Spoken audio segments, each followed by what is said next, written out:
லெபனானுக்குள்ள இஸ்ரேலோட வீரர்கள் போயிட்டாங்க.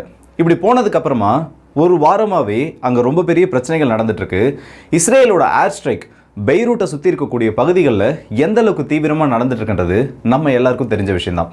ஆனால் இப்போ இந்த இஸ்ரேல் லெபனான் யுத்தத்தில் வெர்ஷன் 2.0 சொல்ல மாதிரி 91st டிவிஷன் இஸ்ரேலோட அந்த நார்த்தன் கமாண்டுக்கு கீழே வடக்கு பகுதிகளை கண்ட்ரோல் பண்ணக்கூடிய 91st டிவிஷனை சேர்ந்த அடிஷனல் வீரர்கள், கூடுதலான இராணுவ வீரர்கள் இப்போ லெபனானுக்குள்ளே இறங்க போகிறதா இஸ்ரேல் கிட்ட இருந்து ஒரு அறிவிப்பு வந்திருக்க. அதே டைமில் ஒரு 150 டேங்க்ஸ் வரைக்கும் பார்டரை ஒட்டிய பகுதிகளுக்கு இப்போ இஸ்ரேலால் மூவ் பண்ணப்பட்டு இருக்கு. ஸோ இது எல்லாம் ஒரு விஷயத்தை குறிக்குது. கண்டிப்பாக இந்த பிரச்சனை இதோட முடிக்க போகிறதில்ல. காசாவுக்குள்ளே எப்படி இஸ்ரேல் அவங்களோட ட்ரூப்ஸை உள்ள அனுப்பி அங்கே இருக்கக்கூடிய பகுதிகளை இன்ச் பை இன்ச்சாக இந்த டேங்க்ஸை கொண்டும் இல்லை அவங்களோட காலாட்படை வீரர்களை கொண்டும் மோசமான ஒரு அழிவுகளுக்கு உள்ளாக்குனாங்களோ, இப்போ அதே மாதிரி ஒரு நிலைமைன்றது லெபனானுக்குள்ளேயும் ஏற்பட போகுது. இன்னொரு பக்கம் ஈரான் கிட்ட இருந்து டைரக்டாகவே சவுதி அரேபியா போன்ற நாடுகளுக்கு, இந்த கல்ஃப் ஆஃப் ஏடன் பகுதிகளில் இருக்கக்கூடிய நாடுகளுக்கும் அரபு நாடுகளுக்கும் ஒரு அறிவிப்பை வெளியில் கொடுத்துருக்காங்க. யாராச்சும் இஸ்ரேலோட ரிட்டாலியேஷன் ஸ்ட்ரைக்குக்கு உங்களோட ஏர் ஸ்பேஸை யூஸ் பண்ணக்கூடிய அந்த பர்மிஷனை நீங்கள் கொடுத்தீங்கன்னா கண்டிப்பாக அப்போவே உங்களுக்கு எதிரான எதிர்வினைகளை நாங்கள் ஆற்ற தொடங்குவோன்னு ஐஆர்ஜிசி நேரடியாக இந்த இடத்துல களத்தில் இறங்கி ஒரு அனௌன்ஸ்மெண்ட்டை கொடுத்துருக்காங்க. ஸோ விஷயங்கள் எல்லாமே இந்த மிடில் ஈஸ்டில் ரொம்பவே ஹீட்டப் ஆகிட்டு இருக்கு. இஸ்ரேலோட அந்த ரெஸ்பான்ஸ்ன்றது வரப்போகிற ஒரு சில நாட்களுக்குள்ளே இருக்குன்ற அந்த ஒரு கணிப்புகளும் இப்போ வெளியாகிருக்கு. ஸோ இது எல்லாத்தையுமே நம்ம இந்த வீடியோவில் பார்த்துலாம். வாங்க வீடியோக்குள்ளே போயிடலாம். நான் உங்களுக்கு Pokkisham டிபி ட்ரெண்டிங்ஸ்.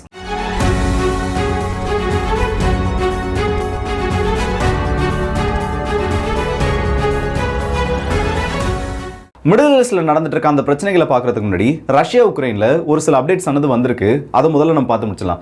ஸ்டகோஸ்டான்டினோ இல்லை உக்ரைனோட வெஸ்டர்ன் சைடு இருக்கக்கூடிய ஒரு முக்கியமான ஏர்பேஸ். இந்த ஏர்பேஸ் ஆனது ரொம்ப பேர் பெற்றது. ஏன்னு பார்த்தோன்னா இந்த F-16 சம்மந்தப்பட்ட அந்த ஸ்ட்ரைக்ஸ் நடத்தப்பட்ட இடமும் F-16 ஹவுசிங் பண்ணி வச்சிருக்க அந்த ஒரு ஏர்பேஸாகவும் இதை வெளியே நிறைய டைம் நம்ம பேசியிருக்கோம். இப்போ ரீசெண்டாக ஒரு 3 நாளைக்கு முன்னாடி நெதர்லாந்து கிட்ட இருந்து அடுத்த பேட்ச் F-16 விமானங்களானது இந்த உக்ரைனுக்கு வந்துருச்சு. இன்னும் வரப்போகிற நாட்கள் இந்த விமானங்களோட எண்ணிக்கைன்றது இன்னும் அதிகமாக போகுது. ஸோ F-16 உக்ரைன் வரவேற்க தயாராக இருங்கன்னு ஒரு செய்தியானது வெளியில் வந்துச்சு. அப்புறம் சில சோஷியல் மீடியாலாம் பார்த்தோன்னா F-16 வந்துருச்சுன்ற மாதிரி ஒரு சில பதிவுகளை நம்மளால் பார்க்க முடிஞ்சது. இப்போ நேற்று நள்ளிரவு ரஷ்யாவோட கின்சால் ஹைப்பர்சானிக் ஏவுகணைகளை பயன்படுத்தி அந்த ஏர்பேஸ் மேலேயே ரஷ்யா ஒரு மிகப்பெரிய ஏர் ஸ்ட்ரைக்கை அந்த பேஸில் பண்ணியிருக்காங்க. 3 வேர்ஹவுஸ், அந்த ஏர்பேஸில் இருக்கக்கூடிய 3 வேர்ஹவுஸ்ன்றது இந்த F-16 உதிரி பாகங்கள் அங்கே வச்சுருந்தாங்களா இல்லை வேறு ஏதாச்சும் தேவையான ஸ்பேர் பார்ட்ஸ் அந்த இடத்துல வச்சுருந்தாங்களான்னு தெரியல. ஆனால் 3 வேர்ஹவுஸ் கம்ப்ளீட்டாக இந்த ஓவர் நைட் ரஷ்யன் அட்டாக்ல டெஸ்ட்ராய் பண்ணப்பட்டுருச்சு. அது மட்டும் இல்லாமல் ரஷ்யாவோட மிசைல் அட்டாக்ன்றது கியூவையும் விட்டு வைக்கல. கியூவோட பிரசிடென்ஷியல் ஆஃபீஸுக்கு பக்கத்தில் ஒரு 2.5 கிலோமீட்டருக்கு பக்கத்தில் ஒரு முக்கியமான மிலிட்டரி இன்ஸ்டாலேஷன் அடிச்சிருக்கிறதாவும் இன்னைக்கு கியூ இண்டிபெண்டன்ட் போன்ற பல செய்தி ஊடகங்களில் ஒரு செய்தியும் வெளியிட்டிருக்காங்க. ஸோ F-16 உக்ரைனுக்கு வந்தாலும் அதை பயன்படுத்த விடாமல் இல்லை அந்த F-16 ஃபுல்லாக ஆப்ரேட் பண்ண விடாமல் இந்த கின்சால் ஹைப்பர்சானிக் ஏவுகணைகள்ன்றது உக்ரைனோட ஏர்பேஸஸை ஒரு வழி ஆக்கிட்டு இருக்குன்னே சொல்லலாம். அது மட்டும் இல்லாமல் மேஜராக உக்லேடோரோட வெற்றிக்கு அப்புறம் ரஷ்யா முக்கியமான 2 செட்டில்மெண்ட்ஸை இன்னைக்கு ஒரே நாளில் கேப்சர் பண்ணியிருக்காங்க. இது வந்து ஸ்ட்ராட்டஜிக்கலாக ரொம்ப ஒரு முக்கியமான இடம். ஒரு பகுதியை பார்த்தோன்னா போக்ரோவஸ்கோட கேட்டில் இருக்கிறது. ஒன்று டொரட்ஸ்க், இன்னொன்று குரோடேவிக்னு சொல்லுவாங்க. இது வந்து இந்த குரோடேவிக்ன்ற பகுதி போக்ரோவஸ்கோட என்ட்ரன்ஸில் இருக்கக்கூடிய பகுதி. இதை ரஷ்யா பிடிச்சிட்டாங்கன்னா அடுத்தபடியாக இன்னும் இந்த போக்ரோவஸ்கை நோக்கி முன்னேறக்கூடிய ரஷ்ய படைகளுக்கு ஒரு பெரிய ஸ்ட்ராட்டஜிக்கல் அட்வான்ஸை இந்த இடத்துல ரஷ்யாவோட படைகளுக்கு ஏற்படுத்திட்டு இருக்கு. ஸோ ஈஸ்டர்ன் ஃப்ரண்ட்ன்றது ரொம்ப ரொம்ப ரேப்பிடாக வந்து கொலாப்ஸ் ஆகிட்டு இருக்கு. இதை வந்து உக்ரைன் கண்ட்ரோல் பண்ணாமல் விட்டுட்டாங்க.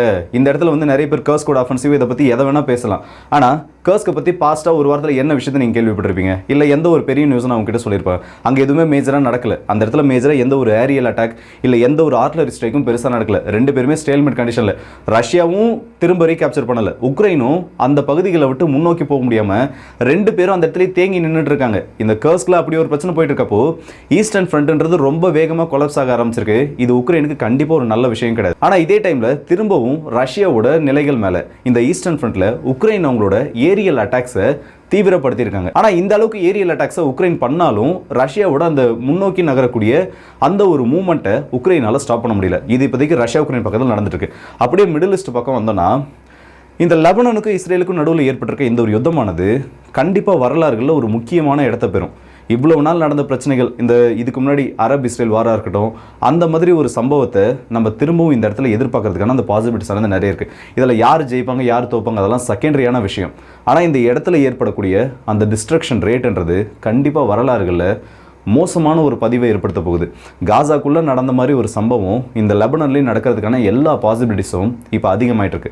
ஒரு பக்கம் ஹெஸ்புல்லாவோட ஃபைட்டர்ஸ் அந்த இடத்துல இஸ்ரேலுக்கு எதிராக ஒரு அட்டாக்ஸை பண்ணிட்டு இருக்க டைமில் ஒவ்வொரு நாளும் சராசரியாக 1 மணி நேரத்துக்கு 20லேருந்து 30 ராக்கெட்ஸ் ஆனது லெபனான்லேருந்து இஸ்ரேல் பார்டர் கிராஸ் பண்ணி இந்த இஸ்ரேலுக்குள்ளே வந்து அட்டாக் பண்ணிட்டு இருக்கு. இப்போதைக்கு கரண்டாக பார்த்தோன்னா இஸ்ரேலோட 36th டிவிஷன் 98th டிவிஷன் இவங்க 2 பேரும் ஆக்டிவாக உள்ள காம்பேட்டில் இருக்காங்க. இது பத்தாத குறைக்கு இஸ்ரேலோட 91st டிவிஷனும் இப்போ களமிறக்கப்பட்டிருக்கு ஒரு 2 நாளைக்கு முன்னாடி. இதுவும் இல்லாமல் இதே டிவிஷன்லேருந்து இன்னும் அடிஷ்னலாக ட்ரூப்ஸை உள்ளே வந்து ட்ரூப்ஸை புஷ் பண்ணிட்டு இருக்காங்க. அப்படி ஒரு நிலைமையானது போயிட்டு இருக்கு. அவங்களுக்கு சப்போர்ட் கொடுக்குற மாதிரி ஏர் ஸ்ட்ரைக் எல்லாமே கம்பைன் பண்ணி ஒரே நேரத்தில் லெபனனுக்குள்ளே அடிச்சுக்கிட்டு இருக்காங்க. ஒரு 130லேருந்து 150 டேங்க்ஸ் வரைக்கும் இப்போ கரண்ட்டாக லெபனனோட பார்டரை நோக்கி இஸ்ரேல் மூவ் பண்ண ஆரம்பிச்சிருக்காங்க அவங்களோட நார்த்தன் கமாண்டுக்கு கீழே. இது வந்து உண்மையிலே ஒரு சாதாரணமான விஷயம் கிடையாது. இதெல்லாம் எப்போ இந்த மாதிரியெல்லாம் இருக்குன்னா 2 நாட்டுக்கு நடுவில், அதாவது 2 நாட்டோட ராணுவத்துக்கு நடுவில் ஒரு பெரிய போர் நடக்கிற டைமில் தான் இந்த மாதிரி விஷுவல்ஸை நம்ம பார்க்க முடியும். ஆல்ரெடி இஸ்ரேல் நிறைய விஷயங்களை மொபிலைஸ் பண்ணிட்டாங்க. ஆனால் இருந்தும் இந்த அட்வான்ஸாக 150 டேங்க்ஸை உள்ள அனுப்பியிருக்கிறது ஒரே ஒரு விஷயத்தை மட்டும்தான் குறிக்குது. டிஸ்ட்ரக்ஷன் ரேட்ன்றது உள்ள லெபனனோட இந்த சதன் பகுதிகளில் ரொம்பவே தீவிரமாக ஏற்படுத்தப்பட போகுது. இவங்களோட ஒரு பிளானை பார்த்தாலே நல்லா தெளிவாக தெரியுது. முதல்ல நான் போன வீடியோவில் சொல்லியிருப்பேன், அந்த இஸ்ரேலுக்குள்ளே வந்து டனல் நெட்வொர்க்கு ஹெஸ்புல்லாவோட பொசிஷனை இப்போ இஸ்ரேல் அடிச்சிருக்காங்கன்னு சொல்லிட்டு. அந்த மாதிரி இன்னும் உள்ளே போக போக இஸ்ரேலுக்கான அந்த சேலஞ்சஸ் அதிகம். ஆனால் உள்ள காலாட்படையை அனுப்பி அது மொத்தத்தையும் நியூட்ரலைஸ் பண்ணிவிட்டு திரும்ப இவங்களோட டேங்க் படைகள் உள்ளே போகிறப்போ எதிரில் இருக்கக்கூடிய நபர்களுக்கு ஒரு சிவியரான கேஷுவாலிட்டிஸை கண்டிப்பாக அது ஏற்படுத்தும். அந்த ஒரு பிளானை நோக்கி தான் இப்போ இஸ்ரேல் உள்ளே போயிட்டு இருக்காங்க. பதிலுக்கு ஹெஸ்புல்லாவும் இவங்க மேலே ஒரு கெஸ் பண்ண முடியாத அட்டாக்ஸ் பண்ணிட்டு இருக்காங்க. அவங்களோட அஃபிஷியல் டெலிகிராம் சேனல்லாம் இன்னைக்கு எடுத்து பார்த்தோன்னா ஒரு 19 இடத்துல டைரக்ட் கிளாஷை வந்து மென்ஷன் பண்ணியிருக்காங்க இந்த சதன் ஆப்ஸில் மட்டுமே. அப்படி 19 இடத்துல கிளாஷ் பண்ணப்பட்டதும் ஆர்ட்லரி ஸ்ட்ரைக், ராக்கெட் ஃபயர், இது வச்சு 2 பேருமே சண்டை போட்டுட்டு இருக்காங்க. இதில் ஹெஸ்புல்லாவுக்கு இருக்கக்கூடிய ஒரு மேஜரான டிஸ்அட்வான்டேஜ் என்ன தெரியுமா? இஸ்ரேலோட ஏர்ஃபோர்ஸ்ன்றது மத்திய கிழக்கில் இருக்கிறதுலேயே one of the most powerful ஏர்ஃபோர்ஸ்னு சொல்லலாம். அப்படிப்பட்ட ஒரு ஏர்ஃபோர்ஸ் கரெக்டாக இவங்க இந்த ஆன்கோயில் பேட்டில் போயிட்டு இருக்கப்போ எந்தெந்த இடத்துல இருந்து இந்த மிசைல்ஸ் ஆனது லான்ச் ஆகுது? ஏன்னா இன்னைக்கு கூட 2 பாலிஸ்டிக் மிசைல் ஆனது லெபனான்ல இருந்து இஸ்ரேலுக்குள்ள நுழைஞ்சிருக்கு. அப்படி நுழைஞ்சது இஸ்ரேலோட ஏரோ டிஃபென்ஸ் சிஸ்டம் நியூட்ரலைஸ் பண்ணிருச்சு. கரெக்டாக எக்ஸாக்டாக எந்த இடத்துல இருந்து இந்த மிசைல் லான்ச் ஆகுது, ஆர்ட்லரி ஸ்ட்ரைக் நடக்கிறது முதற்கொண்டு இந்த தெர்மல் இமேஜிங் சொல்லுவாங்க, இன்ஃப்ராரெட் சிக்னேச்சரை வச்சு எந்த இடத்துல இருந்து இதெல்லாம் லான்ச் ஆகுதுன்னு கண்டுபிடிக்கிறது. அதை கண்டுபிடிச்சு இவங்க ஒரு அட்டாக்கை பண்ணிட்டு அந்த இடத்த விட்டு மூவ் ஆகிறதுக்குள்ள அடுத்த 2லேருந்து 3 நிமிஷங்களுக்குள்ள வானத்தில் பறந்துட்டு இருக்க இஸ்ரேலோட ஏர்ஃபோர்ஸ் விமானங்கள் இந்த இடத்துல ஒரு அட்டாக்கை ரிட்டாலியேஷனுக்கு ஹெஸ்புல்லாவோட பொசிஷன்ஸ் மேலே பண்ணிட்டு இருக்கு. ஹெஸ்புல்லாவுக்கு ஏற்படக்கூடிய இழப்புகளை பார்த்தோன்னா அதில் 70லேருந்து 80% வரைக்கும் இஸ்ரேலோட ஏர்ஃபோர்ஸால் தான் இந்த இடத்துல ஏற்படுத்தப்பட்டு இருக்கு. ஆனால் இது எல்லாத்தையும் சமாளிக்கிற மாதிரி அந்த டனல் நெட்வொர்க்ஸை வச்சு இப்போ ஹெஸ்புல்லா ஓரளவுக்கு சமாளிச்சுட்டு இருக்காங்க. ஆனால் வரப்போகிற நாட்களில் இது எப்படி இருக்க போகுது, இன்னும் சப்ளைஸ் அவங்க கிட்ட எவ்வளோ நாள் இருக்குன்றது ஒரு பெரிய சந்தேகத்துக்கிடமான ஒரு கேள்வியாக இருக்குது. இதுக்கு நடுவில் ஈரானோட அந்த ஒரு அறிவிப்பு தான் இப்போ ரொம்பவும் ஒரு வைரலான விஷயமா மாறி இருக்கு. ஐஆர்ஜிசியோட ஸ்டேட்மெண்ட், அதில் அவங்க என்ன சொல்லியிருக்காங்கன்னா, இஸ்ரேல் வந்து ரிட்டாலியேஷன் பண்ண போகிறாங்க, இஸ்ரேல் வந்து கூடிய சீக்கிரத்தில் ஈரான் அடிப்பாங்கன்ற மாதிரி நிறைய செய்திகள், நிறைய நியூஸை நாங்கள் வெளியில் பார்த்துட்ருக்கோம். எங்களுக்குமே அதை பற்றின செய்திகள் இல்லை எங்களுக்கும் அதை பற்றின சில இன்டெல் ஆனது கிடச்சிருக்கு. ஆனால் ஒரு விஷயத்தை நீங்கள் எல்லாம் ஞாபகம் வச்சுக்கோங்க, மிடில் ஈஸ்டில் இருக்கக்கூடிய நாடுகளையும் இந்த கல்ஃப் கண்ட்ரிஸ்க்கும் ஒரு வார்னிங்கை கொடுத்துருக்காங்க. உங்களுடைய ஏர் ஸ்பேஸை பயன்படுத்தி தான் இஸ்ரேல் இந்த இடத்துல பல ஆப்ரேஷன்ஸை ஏமன்லேயும் பண்ணிகிட்டு இருக்காங்க, ஈரான்லேயும் இதுக்கு முன்னாடி பண்ணியிருக்காங்க.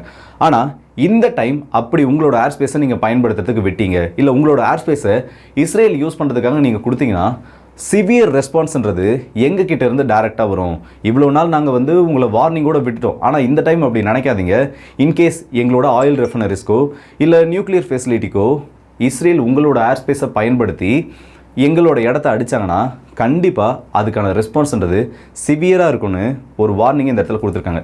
இஸ்ரேலை பொறுத்த வரைக்கும் மற்ற நாடுகளோட அந்த வான்வெளி எல்லையை பயன்படுத்தி இவங்க மேலே அட்டாக் பண்ணுறதுக்கான பாசிபிலிட்டிஸ் தான் நிறைய அதிகம். இல்லைனா இவங்க சுற்றிக்கிட்டு நிறைய அந்த இன்டர்நேஷனல் ஏர் ஸ்பேஸை பயன்படுத்தினா அதுக்கான காம்ப்ளிகேஷன்ஸ் கொஞ்சம் கூட.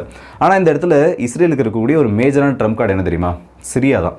சிரியாவில் வச்சு ஏர் லான்ச்டு லாங் ரேஞ்ச் மிசைல்ஸை இஸ்ரேல் லான்ச் பண்ணாங்கன்னா அதை டைரெக்டாக ஈரானை போய் ரீச் பண்ணுற வரைக்கும் ரேஞ்ச் இருக்கக்கூடிய மிசைல்ஸ் ஆனது இந்த இடத்துல இஸ்ரேல் கிட்டே இருக்குது. ஸோ இப்போ ஈரானை பொறுத்த வரைக்கும் கல்ஃப் கண்ட்ரிஸை கான்சன்ட்ரேட் பண்ணுறதை விட சிரியன் சைடில் இருக்கக்கூடிய அந்த பார்டர்ஸை இவங்க இன்னும் டைட்டாக செக்யூர் பண்ணாங்கன்னா இஸ்ரேலோட மிசைல் அட்டாக்லேருந்து இன்கேஸ் நாளைக்கு ஏதாச்சும் பண்ண போகிறாங்கன்னா அதுலேருந்து தற்காத்துக்கிறதுக்கான வாய்ப்புகள் அந்த இடத்துல அதிகமாக இருக்குது. ஸோ இந்த வீடியோ பற்றி உங்களோட கருத்துக்களை கமெண்ட் செக்ஷனில் சொல்லுங்கள். அடுத்த வீடியோ சந்திப்போம். அதுவரை முடிந்து முடிப்பது உங்கள் ஆர்கே.